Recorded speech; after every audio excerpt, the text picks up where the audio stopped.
สบายดีพ่อแม่พี่น้องเนาะมาพบกับหลาพาส้มคือเก่าเนาะมื้อนี้มาเบิ่งเฒ่าแก่เพิ่นโฮดฟักเนาะตื่นเช้ามาเพิ่นจะได้โฮดฟักแต่ละมื้อเนาะหลังจากโฮดฟักแล้วเพิ่นจะได้เก็บฟักไปขายหมักทั่วหมักแตงประเภทฟักไปขายตามตลาดนัดเนาะ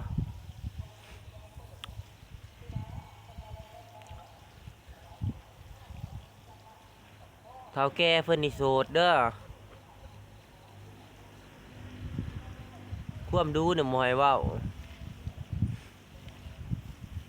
เจ้าคือบ่ใส่ท่อสีดพ่ออิน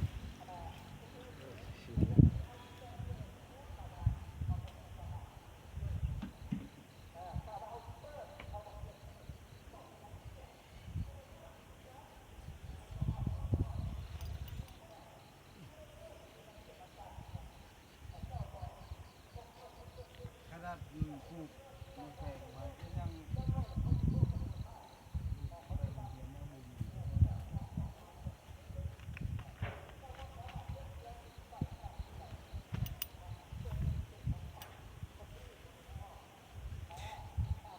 สิพามาเบิ่งหมักแตงเนาะ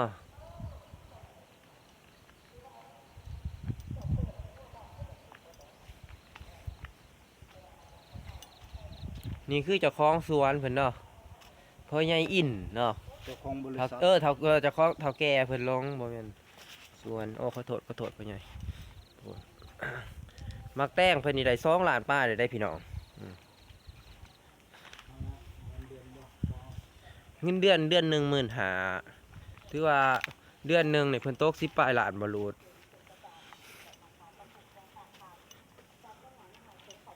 เดือนนี้เพิ่นต้องการลูกน้องเนาะผู้ใดสนใจอยากมาเฮ็ดน้ำเพิ่นเดือนเท่าไรเฒ่าแก่เดือน5 ล้านพี่น้องไปสนใจมาเด้อพ่อใหญ่อินค่าออกค่าเข้าจำกัดเพียงผู้เดียวเนาะ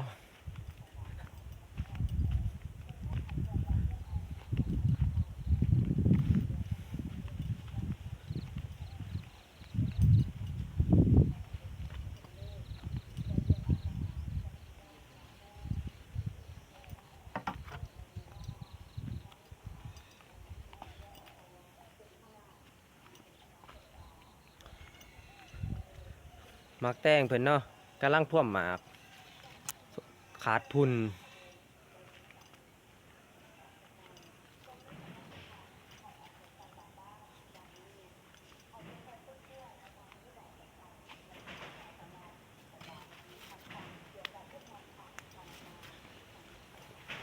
ฝากติดตามเด้อพี่น้อง